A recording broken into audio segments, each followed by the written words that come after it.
아들 갈라디 이스라엘 아버지에게 한 모든 일을 범하였으므로. 아멘. 네, 히브리를 천천히 읽어보십니다. 하르 할라펜 진포르 헤드올 아세르 사사 이스라엘 나라웨오리. 오늘도 주여 은혜가 풍성한 하루가 다 되시기를 주님의 이름으로 축원합니다. 저는 한 주가 지난주 화요일 날 서울에서 그 컨퍼런스에 하루를 참여를 했었는데요. 그 아시아 캠프 이렇게 제목이 정해져 있어서 아시아 지역에 이스라엘 회복을 위해서 그 정렬한다, 그런 메시지를 가지고 있는데요. 그러니까 이스라엘의 회복을 위해서 기도하는 그 아시아에 있는 그룹들이 모여서 같이 컨퍼런스를 합니다. 그래서 4일 동안 어제까지 진행이 됐는데 저는 이제 하루만 참석했습니다만, 이제 뭐 예전에는 그런 어떤 컨퍼런스를 자주 참석했었다라면 제가 이제 토라를 하면서는 거의 처음이다, 오랜만에 처음 참석했던 그런 컨퍼런스를 할 수 있는데요. 몇 년 만에 이제 그런 컨퍼런스를 가보니까 지금 얼마나 많이 지금 이 토라에 대해서 많이 열려져 가고 있는가 하는 것을 아주 피부적으로 느낄 수가 있었습니다. 거기에 컨퍼런스의 강사, 물론 이번에 오시는 분은 다 전부는 아니지만 예전에 어떤 영성사역 하신 분들이 영성사역을 하시는 분, 소위 영성사역 뭐 이렇게 하신 분들이 거의 그 수준으로 지금 정렬하고 있더라고요. 뭐 하이드베이커, 뭐 그러면 뭐 모장비크에서 교회를 10,000개 이상의 교회를 세우신 분, 뭐 이런 분이나 뭐 신디 제이콥스, 뭐 존 블린디, 뭐 이런 분들 아주 그 과거에 기도 많이 하시고 또 사역도 왕성하게 하시고 이런 분들이 지금 이스라엘 회복을 위해서 정렬하고 있다는 거죠. 이게 참 놀라운 역사더라고요. 그리고 그 컨퍼런스를 주관하시는 분이, 저는 거기 가서 처음 왔는데, 처음에 그 컨퍼런스를 갔는데요. 이게 들어가자마자 낯익은 그 목사님을 만났어요. 나이가 지긋하시고 여자 목사님이신데, 그분이 몇 년 전에 저와 같이 그 이스라엘에 선교수를 갈 때 같이 갔었거든요.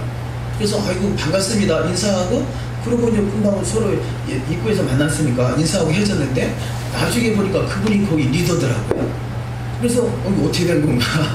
근데 한 3, 4년 전에 같이 이스라엘 선교수를 가고 토라를 공부했던 그때는 전도사님이었는데, 그 사이에 목사 안수를 받으시고 또 그 컨퍼런스를, 그런 대형 컨퍼런스를 진행하시고, 그동안 3, 4년 동안 어려움도 있으셨겠지만 그런 일들이 막 이 몇 년 사이에 엄청나게 지금 속도로 진행되고 있더라고요. 그러니까 그 컨퍼런스를 진행하는 분이 토라를 잘 아는 분인 거예요. 거기서 쇼파르도 불고 뭐 히브리 찬양도 하고 이런 부분을 볼 때 참 우리가 그 몇 년 사이에 엄청나게 지금 그 영적인 부분에서 진보를 이루고 있다라는 것을 볼 수 있었습니다. 그래서 이런 걸 통해서 우리가 그동안에는 말씀을 통해서 토라 회복 운동에 우리의 초점이 맞춰져 있다면, 저들이 하는 그 영성과 토라와 성령과의 만남의 시간들이 이렇게 하나님께서 조명하고 있지 않는가, 그런 생각들을 강하게 갖습니다. 우리가 지난주인가요? 우리가 말씀 나누면서 이스라엘은 가장 소중하게 여기는 것이 크게 두 가지로, 첫 번째는 신명기 6장 4절 말씀, 쉐마 이스라엘 아도나이 엘로헤inu 아도나이 아드. 그래서 쉐마 본문과 또 두 번째는 다윗별을 소중하게 여긴다고 그랬죠. 이 다윗별의 면과 꼭지로 되어 있는데, 이 면은 곧 이 토라를 말하고, 토라는 보수를 말한다 그랬죠. 보수. 그러니까 우리가 이스라엘의 신앙은 보수 중에 보수, 그야말로 토라로 들어간다, 토라가 회복돼야 된다, 이보다 더 보수가, 성경적인 보수가 어디 있겠어요? 그런데 그 토라는 보수 중에 보수를 취할 때 꼭지점을 이루는 것은, 꼭지는 정상을 말한다 그랬습니다. 이 정상은 진보를 말하는 것이죠. 우리가 보수 중에 보수로 돌아갈 때 가장 최정상에 설 수 있는 진보 중에 진보를 이룬다는 거죠. 우리가 보수를 버리고 진보로 가는 게 아니라, 진보를 버리고 보수로 가는 게 아니라, 우리가 토라로 돌아갈 때 하나님 창조의 원리에 따라서 하나님의 말씀으로 세상을 창조하신 것 같이 가장 진보되어 있는 그 신앙의 원리가 저와 여러분 가운데 나타나게 될 줄 믿습니다. 이것이 그야말로 그 천년왕국 아니겠어요? 가장 진보 중의 진보가 천년왕국이죠.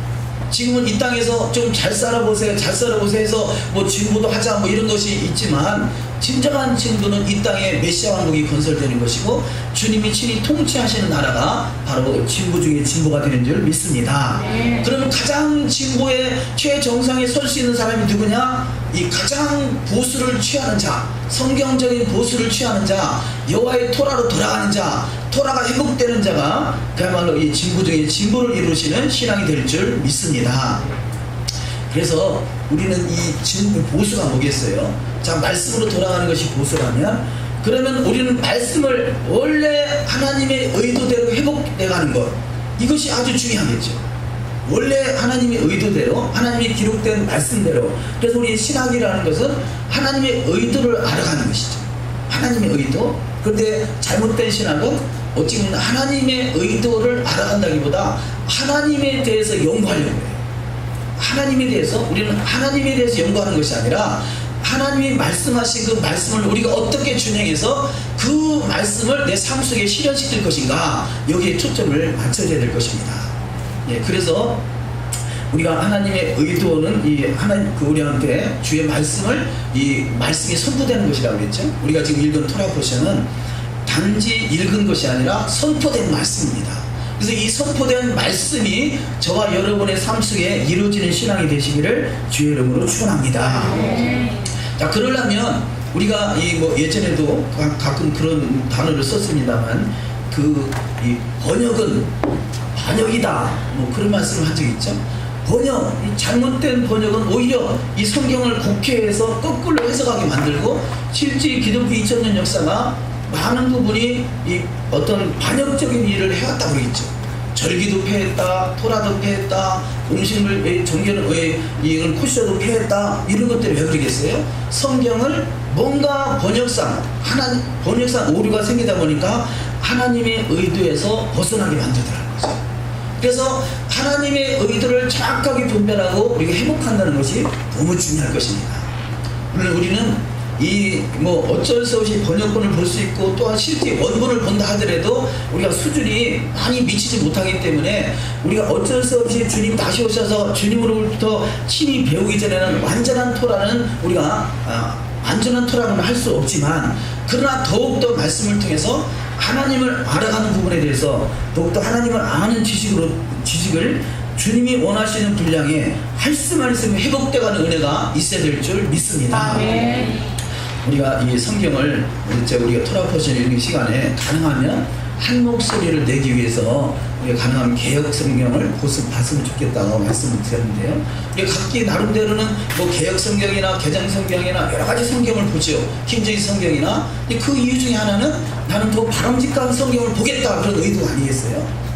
그런데 어차피 번역된 성경은 완전하지가 못하더라는 거죠.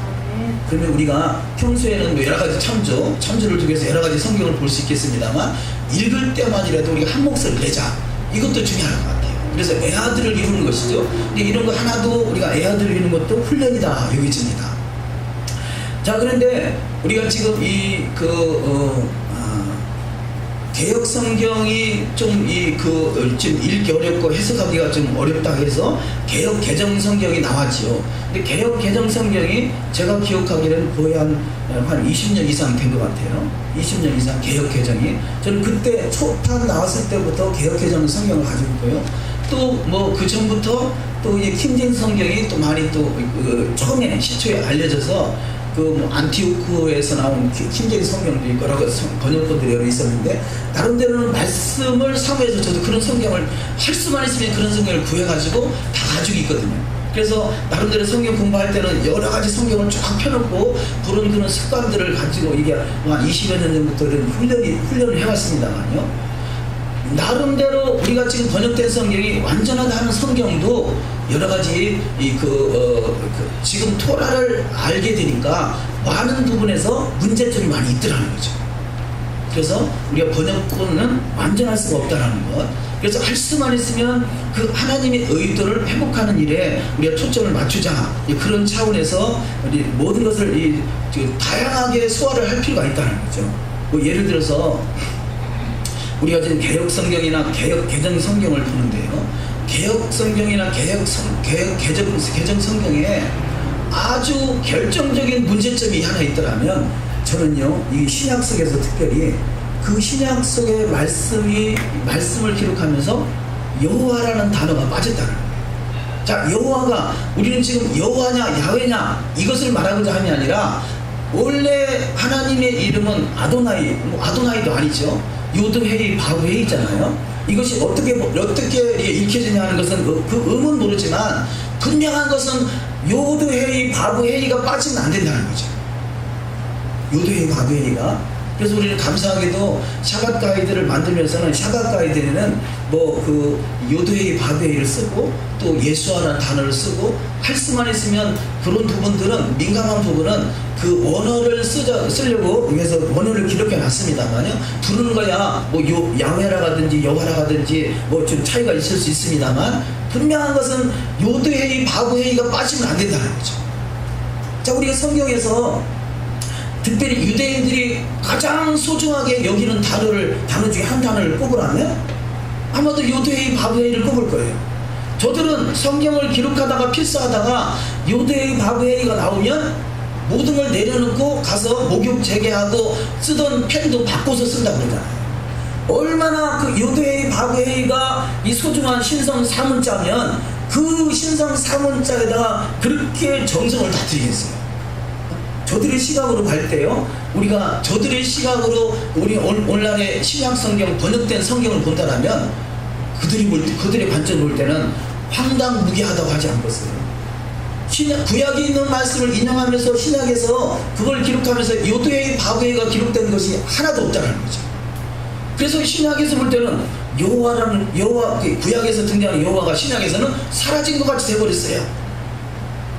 신약의 요드헤이 바브헤이가 사라졌어요. 여호와라는 단어가 최소한 성경의 구약에 있는 성경을 신약에서 인용한다면 그대로 인용이 되어 맞는 거잖아요. 근데 왜 인용된 성경 구절에 요드헤이 바브헤이가 빠져버린다는 거죠. 이게 엄청난 미혹이라고 저는 봅니다. 그래서 이 요드헤이 바브헤이를 우리 살려야 된다고 생각하는 거죠. 살려야 된다. 그래서 그래도 다행스럽게 이 허성관 목사님이 쓴 책에는 허성관 목사님 그 번역한 성경에는 그 여호와라는 단어를 이렇게 넣어놨습니다. 그런데 이제 그분의 지론에 의하면 왜 신약 속에서 요드헤이 바브헤이가 빠졌느냐? 물론 유대인들은 그 요드헤이 바브헤이가 너무 소중한, 너무 귀한 말씀이, 귀한 하나님의 이름이기 때문에 함부로 그것을 부를 수가 없어서 그걸 아도나이라고 부르죠. 아도나이. 그래서 요드헤이 바브헤이나 아도나이나 또 아돈이라는 단어가 있는데요. 자, 이 여호와를 부를 때는 아도나이 이렇게 부릅니다. 그런데 여호와가 아니라 내가 섬기고 있는 주인이 있어요. 주인. 그 주인을 부를 때는 아돈 이렇게 부릅니다. 아돈. 여호와 하나님을 부를 때는 아도나이, 그 내가 섬기는 주인을 부를 때는 아돈 이렇게 부른다는 거죠. 그런데 나름대로 그 헬라 문화가 들어오면서 이제 70인역의 성경을 번역을 해서 히브리어를 헬라어로 번역해놨는데 그때 이 요드헤이 바브헤이나 아도나이나 아돈이나 이 단어를 세 개를 하나 뭉뚱을 해가지고 이걸 퀴리오스라고 해놔버렸어요. 그러니까 신약에 와가지고는 다 퀴리오스니까 그거를 주님 이렇게 다 번역을 해놓은 거죠. 주님. 그러니까 나름대로 번역을 잘한다고 했지만 70인역에서 요드헤이 바브헤이 아도나이 아도니 이렇게 다 하나로 뭉뚱거려져서 주님 이렇게 돼버리니까 신약에는 다 주님이라고 번역된 거예요. 주. 그래서 이 주라는 단어, 아도나이라는 단어, 그러니까 요드헤이 바브헤이는 없어져 버리고 주라 번역이 되어 있는 게 이 주가 뭘 말하는지를 우리가 분별하기 쉽지 않더라는 거죠. 그래서 신약에는 무조건 다 예수하구나 이렇게 해석해 버릴 수 있다는 거죠. 이것이 엄청난 문제라면요, 또 다른 문제가 있다면 우리가 나름대로 번역된 성경 중에 그래도 가장 바람직하게 성경이 번역되어 있다고 하는 성경이 또 킹제임스 성경이잖아요. 킹제임스 성경은 또 어떻게 되어 있어요? 킹제임스 성경은 이 신약 속에서 아도나이 빠진 정도가 아니라 구약 속에 아도나이도 다 빼버렸어요. 그래서 구약 속의 아도나이를, 구약 속의 요드웨이 바벨을 다 주라고 번역해놨어요. 이것 또한 엄청난 문제라는 거죠. 그렇게 소중한 신성 삼자, 너무 소중해서 이름을 부르지 않는 것은 그건 정신이잖아요. 정신. 그분의 이름이 너무 소중하기 때문에 부르지 않는 거, 이게 정신인데, 그런데 어떻게 하다 보니까 신약 속의 아도나이가 빠져버리고 구약 속의 아도나이가 빠져버리고, 이게 엄청난 그런 문제 아니겠어요? 소중하다고 아껴놓으니까 그럴 수 있잖아요. 우리가 너무 소중한 건 아끼다 보니까 나중에 보니까 다 썩어버렸어요. 이게 음식도 그럴 수가 있단 말이에요. 근데 그렇게 해서는 안 된다는 거죠. 아도나이가 너무 소중하지만 소중하다고 안 부르다 보니까 이게 그냥 주라고 번역돼서 주라는 단어가 다 이게 삭제돼서는 안 된다는 거죠. 그냥 부르기 어려워서 안 부를 수는 있지만 성경에는 분명히 기록돼야 된다는 거죠. 그래야 성경이죠. 그래서 저는요, 그 킹제임스 성경을 예전부터 봤지만 이 부분을 인식하고 나서는 킹제임스 성경에 별로 그렇게 초점을 많이 맞추지 않아요. 왜냐면 아도나이를 빼면, 가장 소중한 신성 사문자를 아도나이로 빠지면 이 성경이 뭐가 되어버린다. 그래서 우스운 성경이 되어버린 거예요. 그래서 결과론적으로는 킹제임스 성경은 구약이나 신약이나 아도나이가 하나도 등장하잖아요. 이보다 더 큰 문제가 어디 있겠어요? 우리가 번역하는 성경은 어쩔 수 없지만 우리 할 수만 있으면 아도나이 성경이 그 요드웨이 바벨가 들어가야 된다. 그렇다면 그렇게 우리가 지금 토라를 공부하면서요, 가장 소중하게 여기는 거 보세요.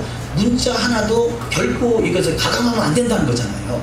왜 음식물 규례, 왜 토라, 왜 그 어떤 할례, 왜 절기, 이런 것을 생각하고 있어요? 이 구약 속에 있는 말씀이기 때문에 이것을 성취해 가는 것이 신약인 것이지, 그걸 가감하는 것이나 변질시키는 것이 아니라는 거잖아요. 그렇다면 아도나이, 요드웨이, 바벨도 결코 이것을 변개시키면 안 된다는 거죠. 결코 그 이름을 빼거나 가감시켜서는 안 되는 거죠. 그분은 영원하신 이름입니다. 그분은 스스로 존재하신 분입니다. 그래서 그 아도나이 이름을 우리가 얼마나 우리가 망령티 읽었지 말라고 해서 망령티 읽었지 않으려고 하다 보니까 아예 그냥 이름 자체를 지워버릴 수도 있다는 거죠. 이것은 심각하게 저는 생각합니다.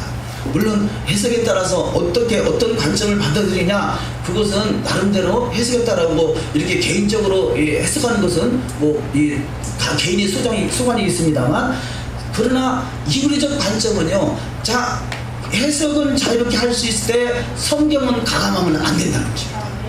그렇다면 요드웨이 바벨을 성경에서 빼버리면 안 된다는 거죠. 요드웨이 바벨은 분명하게 성경에는 기록되어야 된다는 거죠. 왜냐하면 기록된 말씀이기 때문에 그렇습니다. 1.1획도 이 천지가 없어질지언정 하나님의 말씀은 1점도 가감하면 안 된다고 말하고, 천지가 없어질지언정 하나님이 1.1획도 떨어지지 아니한다고 그러는데, 1획이 아니라 아도나이, 요드웨이, 바벨 자체를 없애버리면 안 된다는 거죠. 그래서 이 부분을 우리가 심각하게 생각할 필요가 있겠고요. 자, 오늘 말씀을 나누는 것은, 그래서 이 하나님이라 우리가 번역되어 있는 하나님은요, 우리가 그 구약 속에서 하나님을 단지 하나님 그러면 엘로힘을 생각하잖아요. 그런데 하나님이라고 번역된 단어는요, 크게 세 가지가 있습니다. 세 가지. 엘로힘이 아니라, 엘로힘도 하나님이지만 엘 단어를 하나님이라고 번역하고요, 또 엘로하흐 이 단어를 또 하나님이라고 번역합니다. 또 엘로힘을 하나님이라고 번역합니다. 그런데 우리가 번역된 성경은 다 하나님이니까 그 단어가 그 단어인 줄 알아요. 다 엘로힘으로 본다는 거죠. 이것은 마치 우리가 그 방언, 그러면 방언, 신약 속에서 방언이 크게 세 가지로 방언이 기록되어 있는데, 다 똑같은 방언 이렇게 번역이 되어버렸어요. 한글은 그렇습니다. 이게 한계인 거죠.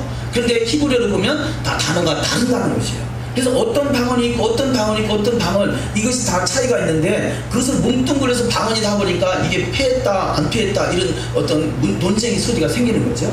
제가 볼 때 이 하나님이라는 이름도 그런 것 같습니다. 엘 하나님, 또 엘로하이 하나님, 또 엘로힘 하나님이 다른 것인데, 이것을 같이 번역해 놨다는 거죠. 우리가 그 전능하신 하나님, 그러면 뭐라고 하죠? 엘사다이. 왜 전능하신 하나님은 엘로힘 샤다이 그래야 되는데 왜 엘사다이 그러냐죠. 이게 엘사다이, 그 전능하신 하나님, 여호와 하나님을 말할 때는요, 엘사다이, 전능하신 하나님을 말할 때는 바로 엘이라는 단어를 쓴다는 거죠. 그런데 이 엘이란 단어는 함부로 쓰는 단어가 아니라 여호와 하나님을 말할 때 엘이란 단어를 쓴다는 거죠.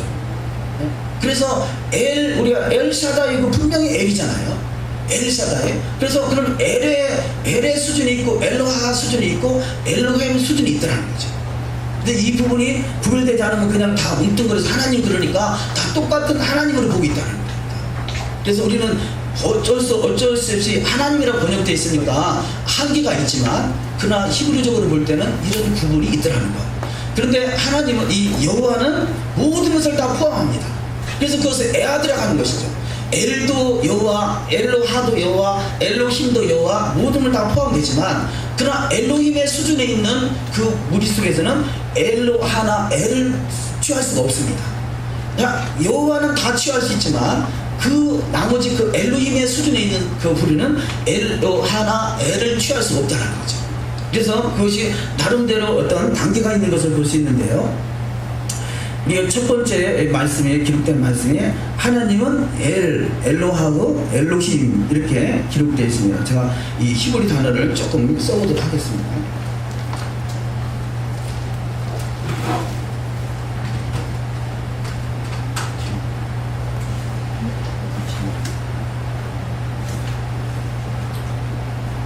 우리가 이것을 성락으로 마이크?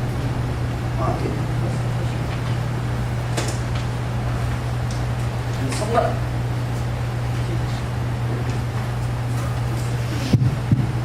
이 성막으로 표현한다면 이 성막이 이게 성전 뜰, 성소, 지성소 이렇게 표현할 수 있죠. 그러면 이 엘로힘의 단계는 바로 이 엘로힘의 단계는 이 지성소를 말한다 할 수 있겠는데요. 엘로힘, 지성소. 자 그러면 이 지성소에는 엘로하 단계가 있고 그 위에는 엘이 단계가 있다라고 이렇게 볼 수 있겠습니다. 자 이것이 뭐 꼭 맞는다고 할 수 없겠지만 그러나 충분히 가능성이 있다고 보는데요. 이 그룹을 엘로힘의 그룹이다, 엘로힘의 그룹이다 이렇게 표현할 수 있겠고요. 지성소의 그룹. 지난주에 말씀을 할 때 하나님의 말씀을 받은 자들을 신들이다 그런다고 그랬죠. 신들. 그러면 누가 신들이냐? 바로 이 지성소 그룹에 이르는 그 무리를 신들이다 이렇게 표현한다는 거죠. 이 성수는 자 성전 뜰은 이게 구원이라면 자 구원받은 백성이 모이는 것이에요. 그럼 여기서는 토라가 있습니다. 자 토라를 통해서 성수로 들어가는 거죠.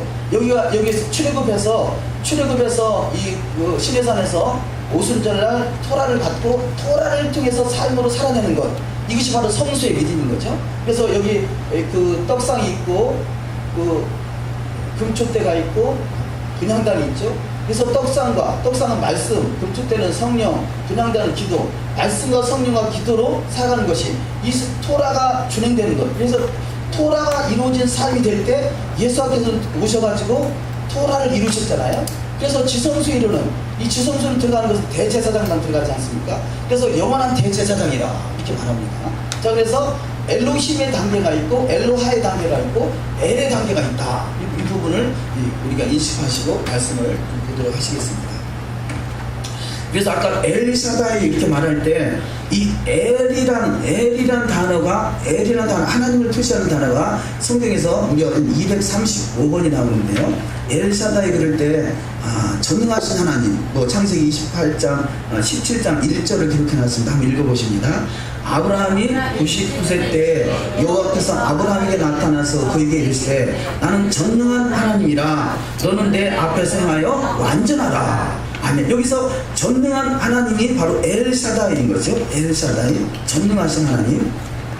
이렇듯이 전능하신 하나님이 엘샤다이 그러는데요. 우리가 여기 기록되어 있지는 않습니다만 출애굽기 6장 3절에 보면 내가 아브라함과 이삭과 야곱에게 전능하신 하나님으로 나타났으나 그 다음에 나의 이름을 여호와로는 나타나지 아니하였다 말씀하죠.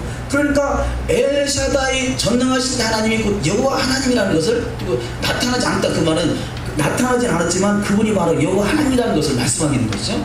그래서 이 창세기 16장 13절에 보면 이 엘이라는 단어를 하나님으로 번역된 단어가 나를 감찰하신 하나님, 창세기 16장 13절 이 엘이라는 단어입니다. 하나님. 21장 33절 영전하신 하나님 여호와 이렇게 말할 때 엘이라는 단어가 써져 있고요. 31장 13절에 베델의 하나님 할 때 엘이라는 단어, 또 35장 3절 또 함께 하신 하나님, 또 31장 28절 아버지의 하나님, 뭐 이런 단어들.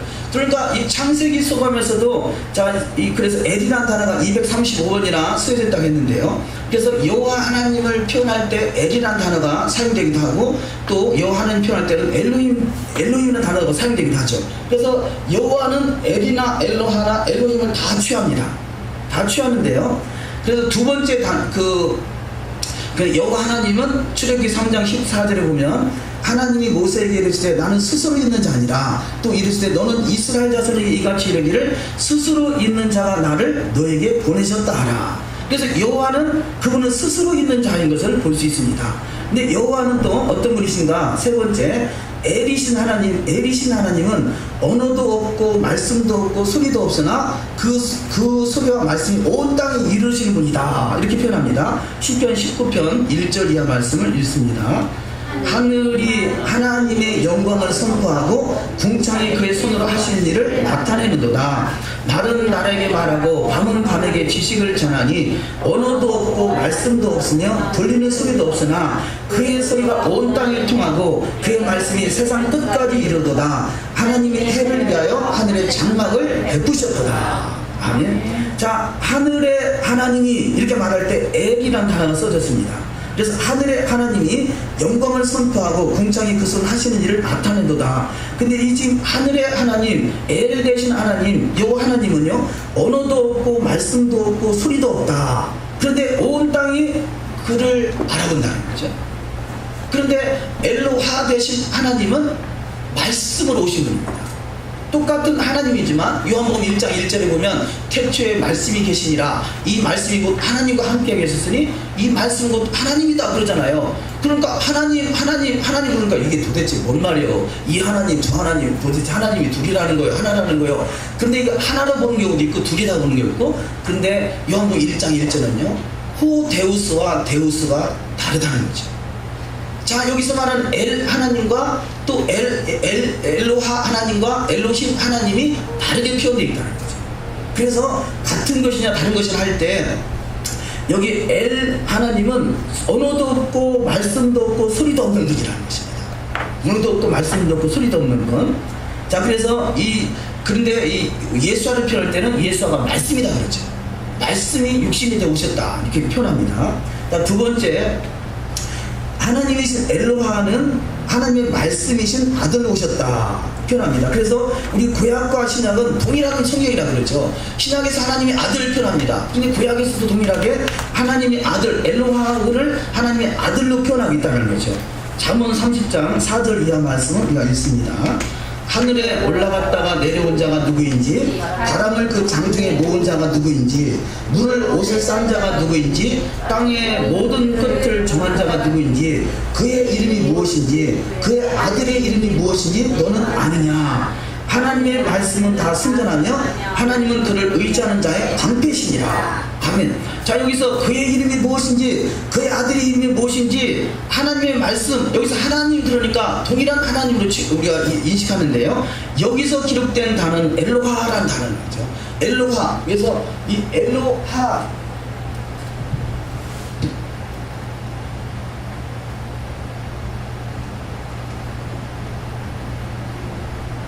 엘로힘이 있고요, 엘로하가 있는데 이 엘로하 중에서도 또 다르게 엘로하인데 여기다가 아흐, 그래서 여기서 점이 들어가 있는 아흐, 이거는 아흐 읽어야 되죠. 그래서 엘로아흐, 여기는 엘로하. 자, 이 두 가지로 그 성경에 또 기록되어 있는 단어가 많이 있습니다. 그래서 이 엘로하와 엘로하오 어쨌든 같은 단어이기 때문에 같이 취급할 때 이 단어가 56회나 기록되어 있는 것을 볼 수 있습니다. 그런데 지금 잠언 30장에서 4절에서 그의 아들의 이름이 무엇이냐 라고 할 때 그 하나님의 말씀, 여기는 엘로하라는 단어가 써져 있다는 거죠. 엘로하의 말씀은 순전하며 하나님은 그를 의지하는 자에게 방패시로다, 이렇게 기록이 되어 있습니다. 그래서 이 두 번째, 이스라엘의 엘로하이신 하나님을 버렸다, 이렇게 표현합니다. 그러니까 이스라엘 하나님을 버렸다 그러죠. 그 버렸다고 단어 쓸 때 엘로하라는 단어를 사용됩니다. 신명기 32장 15절을 읽습니다. 그런데 여소린이 기름짐에 발로 찼도다. 내가 살찌고 비대하고 윤택하며 자기를 지으신 하나님을 버리고 자기를 구원하신 반석을 없이 여겼도다.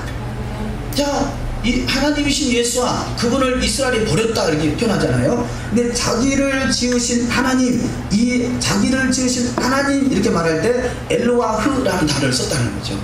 엘도 아니고 엘로힘도 아니고 엘로아흐라는 단어를 썼다는 것입니다. 그래서 자기를 지으신 이스라엘의 하나님이 바로 엘로아의 하나님. 물론 엘로아흐도 이 엘로힘을 취하고, 엘로아흐와 엘로힘을 다 취하고요, 엘로아흐는 엘로힘을 다 취합니다. 근데 여기서는 여기를 취할 수 없고 여기서는 여기를 취할 수 없습니다. 위에서는 다 취하는 거죠. 그래서 이 엘이신 하나님 여호와를 에하드라고 말합니다. 에하드. 모든 걸 다 취한다는 거죠. 모든 걸 다 포함한다. 엘로하이신 예수와는 하늘에 하나님의 아들로서 오셨다. 그 말씀을 우리가 신명기 30장에서 봤고요. 신명기 32장에서 이스라엘이 버린 하나님이, 여수론은 이스라엘 말하잖아요. 여수론이 버린 하나님이 엘로하의 하나님이다. 세 번째, 여호와께서 낳으시고 기름 부어 왕으로 세우신 분이 아들이다, 이렇게 말하고 있습니다. 시편 2편 1절 이하 말씀을 읽습니다. 어찌하여 이방 나라들이 분노하며 민족들이 헛된 일을 꾸미는가. 세상의 군왕들이 나서며 관원들이 서로 꾀하며 여호와와 그의 기름 부음 받은 자를 대적하며, 여기서 기름 부음 받은 자를 예수라고 우리가 인정하고 있지 않습니까? 3절, 우리가 그들의 맨 것을 끊고 그의 결박을 벗어버리자 하는도다. 하늘에 계신 이가 웃으시며 주께서 그들을 비웃으시리로다. 그때 분을 바라며 진노하사 그들을 놀라게 하여 이르기를 내가 나의 왕을 내 거룩한 산 시온에 세웠다 하시리로다. 아멘. 자, 내가 나의 왕, 그분이 바로 예수하죠. 예수아가 그래서 왕이신 것입니다. 내가 나의 왕을 거룩한 산 시온에 세웠다. 시온성이 예루살렘이고 주님이 다시 재림하셔서 통치하실 나라가 되죠. 7절 이하 말씀, 내가 여호와의 명령을 전하노라. 여호와께서 내게 이르시되 너는 내 아들이라 내가 너를 낳았도다. 자, 엘이신 하나님은 스스로 계신 분이고요, 엘로아흐 하나님은 낳은 자죠. 낳은 자. 그래서 아들이라 표현합니다. 아들. 여기는 아들들. 여기는 아들. 여기는 스스로 계신 분. 여기는 낳은 자. 여기는 아들들. 그래서 하나님의 아들들 그러잖아요. 하나님의 아들들의 무리가 뭐냐? 엘로힘의 무리인 거죠. 엘로힘의 무리. 그래서 우리가 이 말씀을 받은 자를 신들이다 라고 할 때 신들이 엘로힘이라는 거죠. 그래서 우리는 하나님이 우리를 얼마나 축복하시는지 엘로힘의 반열까지 이르기를 원하신다는 것입니다. 자, 여호와만이 엘로힘이고 예수와만이 엘로힘이 아니라 엘로힘의 반열에 이르기는 하나님의 말씀을 맡은 자들 신들이다, 그 반열까지 주님이 원하신다는 것입니다. 이것이 보통 은혜가 아닌 거죠. 우리 예전 같으면 우리가 신들이다 그러면 저거 완전히 이단이네. 그렇지만 성경은 분명히 하나님의 말씀을 맡은 자들을 신들이다 말하고 있다는 거죠. 그런 내용들을 우리가 같이 확인해 보도록 하시겠습니다. 어쨌든 7절에서 내가 여호와의 명령을 전하노라. 여호와께서 내게 이르시되 너는 내 아들이라 오늘 내가 너를 낳았도다. 이 낳았도다 이름이 바로 예수라는 거죠. 그래서 동일하게 구약 신약에서도 하나님의 아들 예수와 이렇게 표현하고 있다는 거죠. 그러니까 구약과 신약이 다른 것이 아닙니다. 구약과 신약에, 구약에서 여호와가 등장하는 여호와가 신약의 여호와가 빠졌다고 해서 여호와가 없어진 것이 아니라 번역상 문제를 일으킨 것이죠. 그렇듯이 성경은 하나님의 아들이 없는 것이 아니라 낳았다, 스스로 계신 그분이 낳았다, 그걸 아들이라 표현한다는 거죠. 그래서 아들이라 오늘 내가 너를 낳았도다 이렇게 표현합니다. 그래서 시편 2편은 그분이 예수께서 왕이심을 또 말씀하고 있는 것이죠. 8절, 내게 구하라. 내가 이방 나라를 내 유업으로 주리니 내 소유가 땅끝까지 이르리로다. 바로 낳으신 그분이 소유자가 돼서 땅끝까지 이르게 되는 거죠. 자, 9절 이하 말씀, 내가 철장으로 그들을 깨뜨리며 질그릇같이 부수리라 하시도다. 예수와를 말씀하고 있는 거죠. 그런즉 군왕들아 너희는 지혜를 얻으며 세상의 재판관들아 너희는 교훈을 받을지어다. 여호와를 경외함으로 섬기고 떨며 즐거워할지어다. 그의 아들에게 입맞추라. 그렇지 아니하면 진노하심으로 너희가 길에서 망하리니 그의 진노가 급하시니라. 여호와께 피하는 모든 사람은 다 복이 있도다. 11절에서 여호와 스스로 계신 분, 12절에 그의 아들 엘로아흐 이렇게 표현할 수 있겠죠. 아들. 그래서 엘로힘의 그룹에 있는 에아드의 그룹입니다. 네 번째, 신구약 모두 동일하게 아버지와 아들의 관계로 나타나고 있다. 자, 지금 그 시편 2편 11절 12절 말씀과 같이 2편에서 하신 말씀과 동일한 말씀을 신약에서 하고 있다는 것이죠. 요한복음 5장 19절 이하 말씀.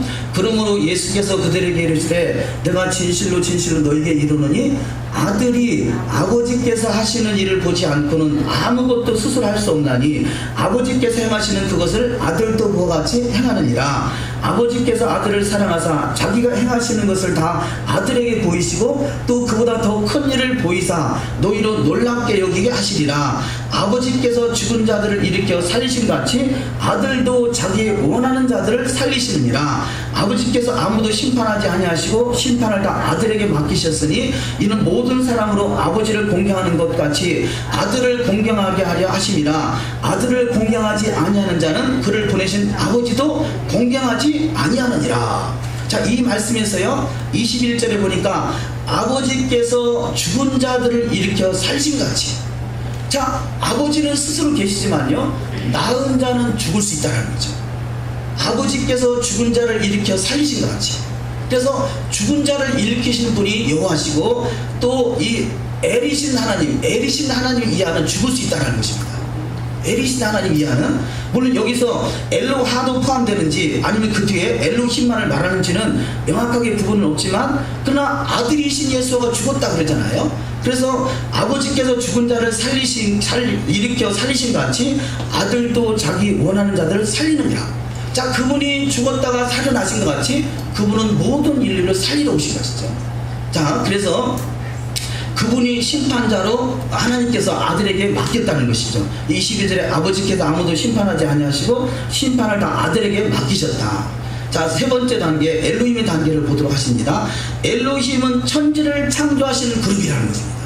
자, 창세기 1장 1절을 읽습니다. 태초에 하나님이 천지를 창조하시니라. 자, 창조의 그룹이 있는데 이것을 이 천지를 창조하시니라 할 때 그 하나님은 엘로힘이라는 단어가 써졌다는 거죠. 엘로힘의 그룹은 창조자의 그룹입니다. 과거에는 오직 여호와만이 창조자인 줄 알았어요. 그런데 오늘날에는 이 세상을 창조하신 분이 예수하구나 라고 인식하게 됐어요. 그 여기까지는 왔는데 한 걸음 우리가 더 나가서 창조자가 누구냐? 하나님의 나라를 세워나가는 일에 동참하는 자가 창조자라는 거죠. 그래서 이것을 엘로힘의 그룹이다 이렇게 표현합니다. 그래서 바로 저와 여러분은 이 하나님이 창조하신 창조의 그룹으로 저와 여러분을 부르신 줄 믿습니다. 그래서 이 창조의 그룹으로 부르신 자가 오늘 본문에 등장하는 발람인 거죠. 발람. 근데 발람은 그가 이 은금 패물을 가득히 채워준다 할지라도 나는 결코 여호와의 말씀을 거역하지 않겠다 말은 그렇듯하게 했지만 결국은 이스라엘을 타락시킨 일에 쓰임받잖아요. 그래서 뭐냐, 그를 그야말로 이 거짓 선지자라 말하는 것이요. 우리가 하나님 앞에 말씀을 맡아서 하나님의 나라를 세우도록 부름을 받았지만 그 일에 온전히 쓰임받지 못하면 거짓 선지자 아니면 발람의 선지자에 미친 짓이 되어버린다는 거죠. 그래서 이 엘로힘의 그룹에 하나님의 창조자의 그룹으로 우리가 입성할 것이냐, 아니면 하나님 말씀을 가지고 자기를 드러내다가 거짓 선지자가 될 것이냐 하는 것은 발람이 주는 교훈이라 할 수 있겠습니다. 어쨌든 계속 봅니다. 두 번째, 다윗의 왕조가 회복되는 것은 예수와의 나라를 말씀하십니다. 우리가 다윗의 왕조가 회복된다, 그것은 바로 예수와의 나라고 이렇게 인식하고 있잖아요. 그것이 바로 아들이라 한다는 거죠. 사무엘하 7장 13절 이하 말씀. 그런데 이름을 위하여 집을 건축할 것이요 그의 나라의 왕위를 영원히 견고하게 하리라. 나는 그에게 아버지가 되고 그는 내게 아들이 되리니 그가 만일 죄를 범하면 내가 사람의 배와 인생의 채찍으로 징계하리라. 자, 이스라엘 국기에 다윗뼈를 그려놓은 것은 다윗이 실제 와서 다스린다는 그런 개념보다는 다윗의 나라의 왕조의 왕이 예수라는 것을 우리가 인식하고 있잖아요. 그분이 바로 아들이라는 거죠. 그래서 하나님이 아버지가 되고 그런데 아들이 되리니 그가 그의 나라를 왕위를 영원히 견고케 한다. 이분은 바로 예수를 말하고 있는 거죠. 두 번째, 지존자의 아들이신 엘로힘이 죽기도 하고 넘어지기도 한다. 시편 82편 1절 이하 말씀을 읽습니다. 하나님은 신들의 모임 가운데 서시며 하나님은 그들 가운데서 재판하시느니라. 내가 말하기를 너희는 신들이며 다 지존자의 아들이라 하였으나 그러나 너희는 사람처럼 죽으며 고관에 하나같이 넘어지리로다. 자, 여기 엘로힘의 그룹이잖아요. 시편 80편 1절에 하나님, 여기서 엘로힘입니다. 엘로힘은 신들의 모임 가운데 서시며, 그래서 신들의 모임, 이것을 엘로힘이라 한다. 신들의 모임, 이것을 엘로힘. 그래서 우리가 여기서 1장에 보면 하나님이 하나님의 아들들을 모으잖아요. 그 하나님의 아들, 이것을 천상회의라고 그러는데, 이 천상회의 때 하나님의 아들들도 있고, 거기 보면 신기한 일이 있는데 뭐냐? 사단도 거기에 동참하더라는 거죠. 자, 하나님의 아들들과 사단이 동참해서 천상회의를 하더라는 거죠. 이것을 엘로힘의 모임이다, 이렇게 볼 수 있겠죠. 그래서 하나님은 신들의 모임, 그 사탄도 신들의 모임 속에 포함하고 있는 것을 볼 수 있습니다. 하나님은 신들의 모임 가운데 서시며 하나님은 그들 가운데 재판하시느니라. 내가 말하기를 너희는 신들이며 다 지존자의 아들들이라. 자, 여기는 아들은 엘로하, 여기가 이게 단수거든요. 단수. 여기도 단수고, 그래서 여기도 단수, 여기 단수인데 여기는 복수가 되는 거죠. 복수, 엘로힘. 수신, 그럴 때 수신, 복수단 말이에요. 자, 그러니까 여기는 단수의 그림이고요, 여기는 복수의 그림인데, 이 지금 여기서 말하는 이 시편 82편 1절은 하나님은 신들의 모임, 복수의 그룹을 말하고 있죠. 그래서 이 신들의 복수의 그룹은 죽을 수 있다는 거죠. 그래서 신들이지만 사람처럼 죽으며 고관에 하나같이 넘어지기도 한다는 거죠. 우리가 엘로힘의 그룹에 불렀지만 우리도 죽을 수 있고 넘어질 수도 있고 발람같이 타락할 수도 있다는 것이죠. 그래서 최종적인 엘로힘의 그룹에 포함되느냐, 이들이 바로 새하늘과 새 땅에 포함되는 것입니다. 우리는 새하늘과 새 땅까지는 끊임없이 하나님 나라와 그 의를 세우기 위해서 창조자의 그룹에 포함돼서 그것을 회복하기 위해서 나가는 그룹인 것이죠. 그러나 결과는 지금 우리가 엘로힘이다 라고 할 수는 없고요, 새하늘과 새 땅의 그룹 때 그때 너희가 신들의 그룹에 참여한 자다, 하나님의 아들들이다, 이렇게 인정받을 수 있는 저와 여러분이 되될 줄 믿습니다. 그래서 이 모세는 하나님의 사람 모세 그러잖아요. 하나님이 그를 인정한다는 게 있어요. 하나님의 사람 엘리야, 하나님의 사람 엘리사, 이렇게 말하고 있다는 거죠. 그들이 신들의 그룹에 포함됐다라고 저는 이렇게 보여집니다. 그래서 어쨌든 시편 82편 6절에 신들의 그룹이 있고요, 이들을 엘로힘의 그룹, 엘로힘이라는 단어를 쓰고 있다는 것입니다. 세 번째, 하나님의 말씀, 신들이 동일하게 엘로힘이십니다. 요한복음 10장 34절 말씀을 읽습니다. 예수님께서 그들에게 대답하시기를 너희의 율법에 내가 말하기를 너희는 신들이라 하였노라. 그 기록되지 않아있느냐? 하나님의 말씀이 임한 그들을 신들이라 부르셨으며 또 성경 기록은 폐기될 수 없나니 아버지께서 거룩하게 하시어 세상에 보내주신 그가 내가 하나님의 아들이라 말한 것으로 너희가 어찌하여 하나님을 모독한다고 말하느냐. 자, 죄송합니다. 요한복음 10장 34절에 너희는 신이라, 우리가 지금 개혁 성경이나 개정 성경은 신이라 그렇게 되어 있잖아요. 지금 이 본문은 킹제임스 성경입니다. 킹제임스 성경에는 너희는 신들이라 엘로힘을 쓰고 있다는 거죠. 하나님의 말씀이 임한 그들을 신들이라. 저와 여러분 가운데 하나님의 말씀이 임한 그들을 신들이라 엘로힘이다 부른다는 거죠.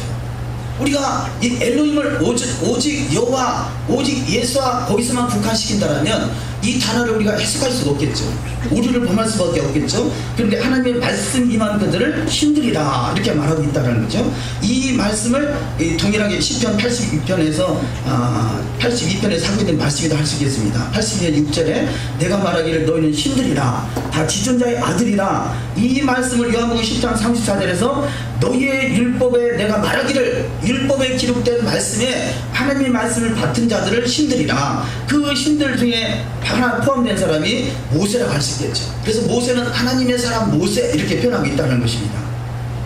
이들을 36절에서는 아버지께서 거룩하게 하시어 세상에 보내주신 그가 내가 하나님의 아들이라 말하는 것으로 너희가 어찌하여 하나님을 모독한다 하느냐. 이 말은 예수를 말하겠잖아요. 예수는 엘로와 여기 단계 여기서 아들이다 이렇게 표현한다면, 자 스스로 계신 자, 아들이신 자, 아들들의 그룹, 여기는 엘로힘의 그룹이죠. 우리는 죽었다 깨어나도 엘로하 그룹이나 엘 그룹은 아니라 엘로힘 그룹까지는 우리 주님 부르신다는 것입니다.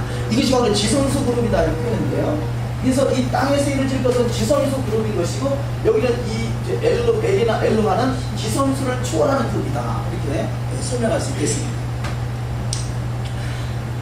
네 번째, 모세와 엘리야와 엘리사는 하나님의 사람으로 부름을 받습니다. 신명기 33장 11절, 하나님의 사람 모세가 죽기 전에 이스라엘 자손을 위하여 축복함이 이러하니라. 자, 하나님의 사람 모세, 열왕기하 1장 9절, 그가 엘리야에게 이르되 하나님의 사람이요 왕의 말씀이 내려오라 하셨나이다. 열왕기하 5장 8절, 하나님의 사람 엘리사가 이스라엘 왕이 자기 옷을 찢었다함을 듣고, 이게 하나님의 사람의 그룹에 포함되는 자가 있다는 거죠. 이들이 처음부터 하나님의 사람이라고 할 수 없겠죠. 모세가 처음부터 그가 애굽에서도 살았고 이 광야에서도 살았고, 그런데 말씀을 받아서 말씀을 증거하는 자가 될 때 하나님의 사람이다. 다섯 번째, 주의 사자와 천사와 믿는 자는 하나님의 아들들의 그룹, 엘로힘의 그룹이라는 거죠. 욥기서 1장 6절, 하루는 하나님의 아들들이 와서 여호와 앞에 섰고 사탄도 그들 가운데 온지라. 엘로힘의 그룹인 거죠. 하나님의 아들들, 엘로힘. 갈라디아서 3장 26절, 너희가 다 믿음으로 말미암아 그리스도 예수 안에서 하나님의 아들이 되었으니. 자, 그리스도 예수 안에 거할 때 그 아들들의 그룹에 포함될 수 있다는 것입니다. 이것이 얼마나 큰 은혜인지 모릅니다. 우리는 보통 은혜가 아니라 엘로힘의 그룹에 저와 여러분을 부르었다는 사실을 믿으시기를 주의 이름으로 축원합니다. 자, 오늘 본문 말씀을 간략하게 보도록 하십니다. 발락은 적그리스도의 모형이요 발람은 거짓 선지자의 모형입니다. 발락은 어떻게 해서든 이스라엘을 타락시키는 데 초점이 맞춰져 있잖아요. 그러면 이것은 바로 적그리스도인 거죠. 목적이 아예 처음부터 선한데 있는 것이 아니에요. 나름대로 발람은 목적이 선한데 있었어요. 말씀을 이루고 하는데 목적이 있었던 사람이요. 그러나 그것이 타락돼서 발람이 타락됐지만 이것을 거짓 선지자라면, 적그리스도는 바로 이 목적이 이스라엘을 타락시키는 데 목적이 있더라는 거죠. 우리가 믿지 않는 자는 그야말로 이 교회를 핍박하잖아요. 또 소위 교회 믿는다 하면서도 이스라엘을 핍박하는 무리가 기독교 2000년 역사 속에 있지 않습니까? 그것을 적그리스도적이다 할 수 있겠죠. 예를 들어서 우리 개신교를 제가 다루는 것이 아니라 가톨릭 그러면 적그리스도의 모형이다 그러잖아요. 왜냐? 이스라엘을 타락시키고 이스라엘을 핍박하고, 그래서 적그리스도의 모형이다 할 수 있겠죠. 적그리스도의 모형.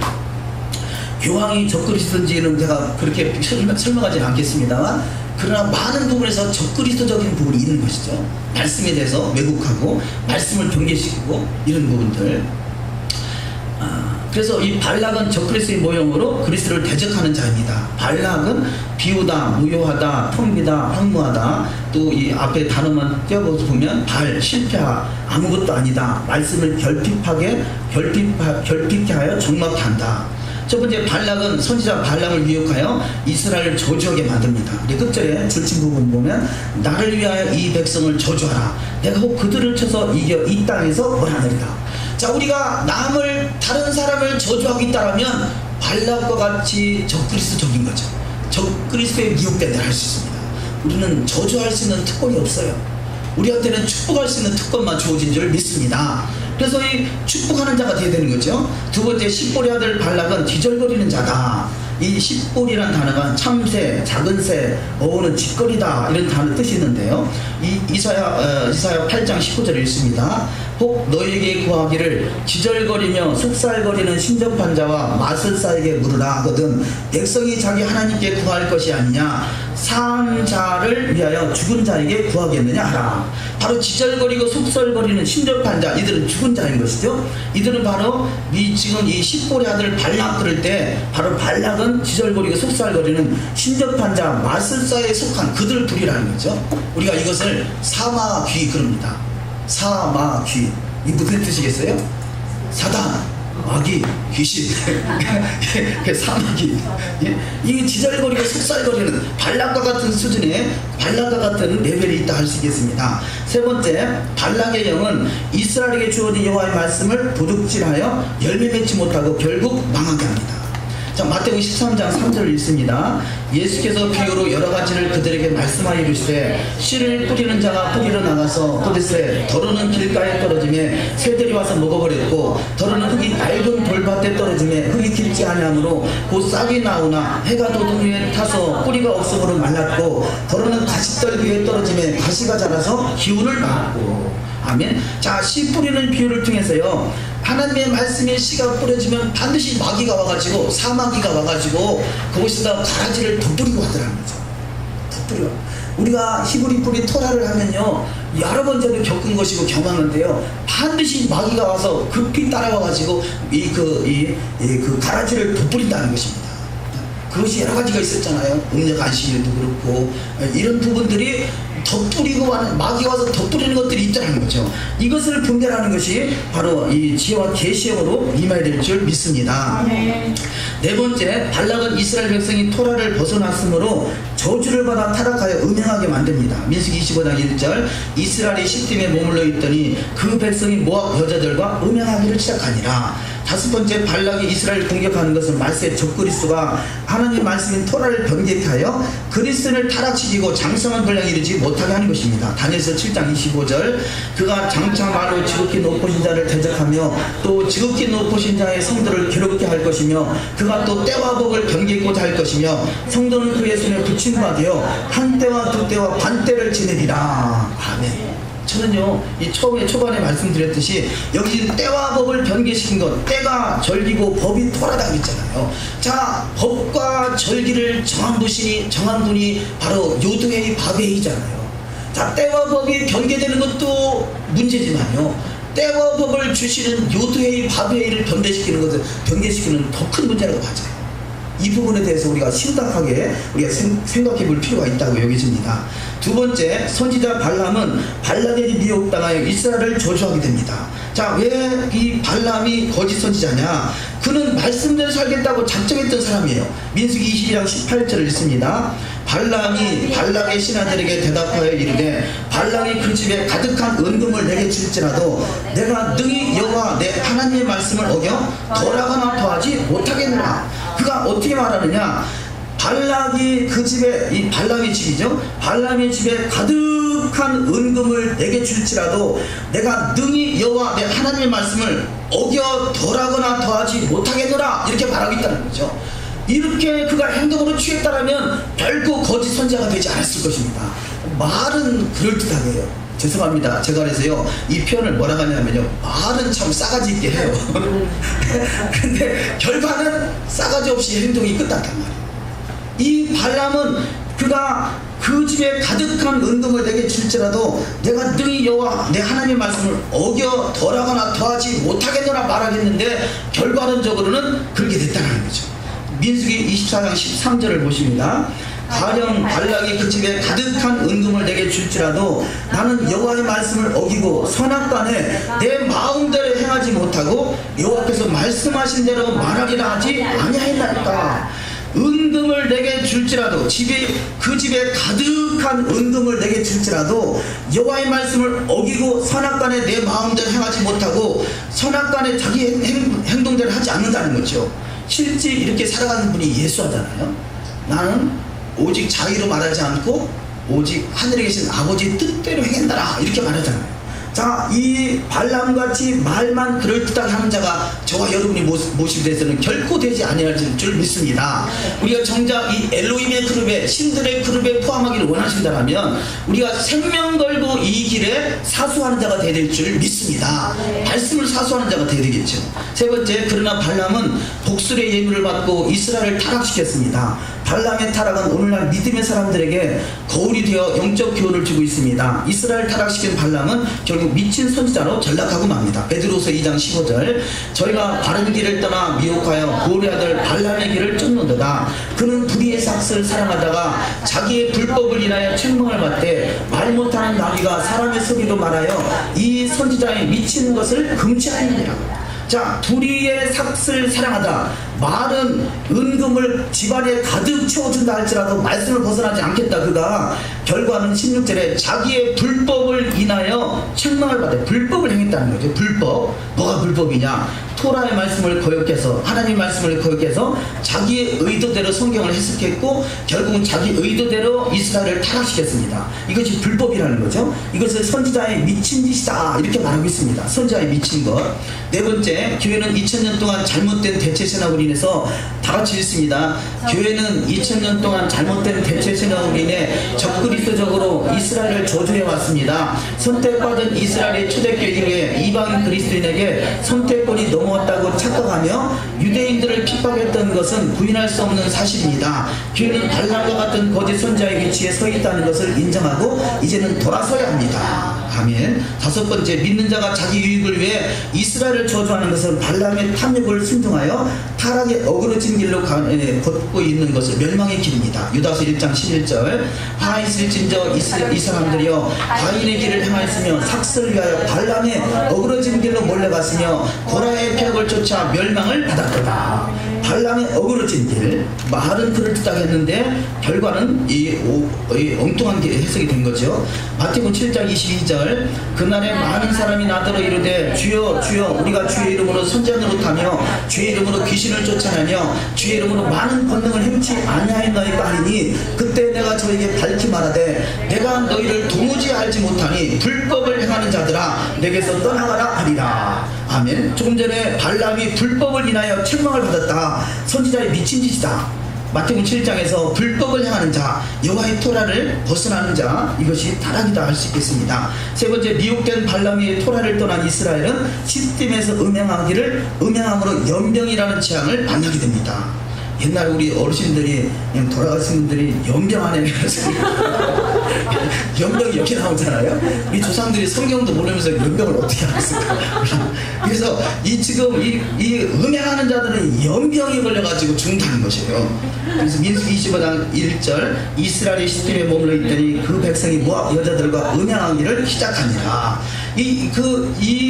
이들이 음행한 장소가 어디냐? 시딤이라는 곳인데요. 시딤이라는 단어가 히브리어 수치가 359가 되기도 하고요. 시딤의 어원이 사탄과 같다는 거죠. 그래서 시딤은 사탄을 의미하고 여기 359 그것은 뭐냐? 시딤은 사탄과 어원이 같고 수치가 같습니다. 바알보를 섬기는 시딤에 머무름으로 음행과 오상숭배에 빠집니다. 사탄에게 미혹당하여 바알보를 섬김으로 여호와의 진노를 사서 목매달아 죽이고 연병으로 죽은 자가 24,000명이나 됩니다. 지금 그야말로 연병했어요. 왜냐하면 이 음행하는 것은 연병으로 죽을 일이라는 거죠. 우리가 그 시편 1편이 뭐라고 그래요?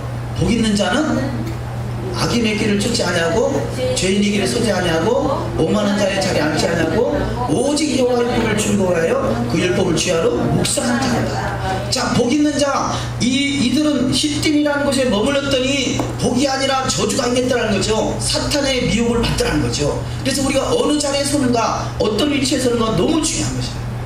너무 중요한 거. 우리가 내가 지금 서 있는 자리가 복 있는 자리인지 아니면 시딤, 예? 술집에 가가지고 나는 술 안 먹을 거야. 예? 이런 거나 마찬가지겠지. 예? 음행의 장소에 가 있어 나는 음행하지 않을 거야. 마찬가지가 될 수 있을 것입니다. 그래서 이 장소를 구별한다는 것 너무 또 중요한 것을 볼 수가 있습니다. 그래서 결국은 발람은 땅의 것을 바라보는 자, 이 땅의 것을 바라보는 자는 바알볼이다. 그래서 땅의 것은 크게 욕심내는 자다, 멸망하는 자다. 두 번째, 땅의 것을 바라본 바알볼을 섬기는 자는 저주를 받아 태양을 향해 목며 달립니다. 민수기 25장 4절 여호와께서 모세에게 이르시되 백성의 두령들을 잡아 태양을 향하여 여호와께 목며 달라. 그러면 여호와의 진노가 이스라엘에게서 떠나리라. 아멘. 자, 마지막으로 다음 주에 그 비나스에 대해서 자세히 보겠습니다만, 누가 난세 영웅 비나스의 자리에 누가 설 것인가 하는 거죠. 자, 이렇게 시딤의 자리에 앉아서 24,000명이나 연병 들려가지고 죽는 자가 있는가 하면 이 비나스는 그것을 볼 수가 없어가지고 이렇게 음행하는 자들을 단창에 찔러가지고 세상 말로 한 쾌에 찔렀다 그래요. 여기 지금 보니까요, 이 배를 찔렀다 그러잖아요. 배가 단창에 찔렀다는 얘기는 하나의 창을 가지고 배 2개를 찔렀다 그거예요. 지금 둘이 붙어가지고 연병을 하고 있는 그곳에 한창을 찌르는 그 마음을 가진 이가 바로 비나스라는 거죠. 그러니까 비나스가 받은 축복이 뭐냐? 그가 영원한 제사장으로서 인정을 받는 축복이 있었다는 거죠.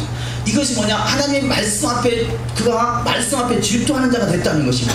우리가 민수기 25장 8절을 읽습니다. 그 이스라엘 남자를 따라 그의 막사에 들어가 이스라엘 남자와 그 여인의 배를 깨뜨려서 두 사람을 죽이니 연병이 이스라엘 자손에게서 그쳤더라. 민수기 25장 11절 제사장 아론의 손자 엘리야의 아들 비나스가 내 질투심으로 질투하여 이스라엘 자손 중에서 내 노를 돌이켜서 내 질투심으로 그들을 소멸하지 않게 하였도다. 그래서 여호와의 말씀으로 우리가 질투심을 삼는 자가 되어야 돼요. 여호와 말씀 앞에 떠는 자가 되어야 돼요. 말씀에 대해서 이게 막 은근 폐물이 가득한 것이 아니라 말씀이 가득해지는데 내 배에 채워 내 창자에까지 가득 채워가지고 우리는 툭 건드면 말씀이 터올라야 돼. 말씀이 입에서 툭 튀어나오는 역사가 있어야 될 줄 믿습니다. 민수기 25장 12절 그러므로 말하라 내가 그에게 내 평화의 언약을 주리니 그와 그의 후손에게 영원한 제사장 직분의 언약이라 그가 그의 하나님을 위하여 질투하여 이스라엘 자손을 속죄하였음이니라. 아멘. 자, 영원한 평화의 언약의 주인공들 엘로힘의 반열에 설 수 있는 말씀을 맡은 자들이 되시기를 주의 이름으로 축원합니다. 이 발람과 같이 너무나 좋은 기회를 얻었던 그가 말은 잘하고 있잖아요. 은근 폐물을 가득히 채워준다 할지라도 나는 결단코 여호와 말씀을 거역하지 않겠노라 이렇게 작정했던 그도 말씀을 거역하는 자가 됐다는 거죠. 우리가 신명기 6장 4절에서 6장에서 가르치는 자, 이것은 이 샤난이라는 단어인데 가르치다 샤난 가르치다 이게 뭐냐? 말씀을 마음판에 이 송곳으로 마치 콕 찔러가지고 말씀을 새기듯이 새겨져야 된다는 거죠. 우리가 이 발람과 같이 입에만 말씀이 있어가지고 나는 결코 말씀을 거역하지 않겠다 그 수준이 아니라 말씀이 마음과 생각에 쿡 새겨져가지고 말씀대로 이루어가는 신앙이 되어야 될 줄 믿습니다. 바로 이들이 이 평화의 언약, 영원한 언약의 상속자라는 거죠. 에스겔 48장 11절을 읽습니다. 이 땅을 사독의 자손 중에서 거룩하게 구별한 제사장의 도일자다. 그들은 직분을 지키고 이스라엘 족속이 그릇될 때 레위 사람이 그릇된 것처럼 그릇되지 아니하였느니라. 자, 여기 사독의 자손이 누구냐? 이 사독이 엘르아살의 아들이 비나스고 비나스의 후손들이 사독이고 사독의 그 자손들이 그 조상의 얼을 물려받아가지고 레위 사람이 그릇된, 레위 사람은 비록 타락됐지만 이 사독 자손의 제사장의 그 반대들은 결코 타락하지 아니했다는 거죠. 우리가 조상을 잘 만나는 거 너무 중요하죠. 우리 조상 중에 조상은 예수와 그분이 되는 줄 믿습니다. 예수와 그분을 닮아서 우리는 결코 타락하지 않냐고 우리 하나님의 말씀들을 맡은 신들의 반열에 서시기를 주의 이름으로 축원합니다. 그래서 밑에 말씀을 다 같이 읽습니다. 하나님의 사람은 하나님의 아들들로 부름을 받은 자들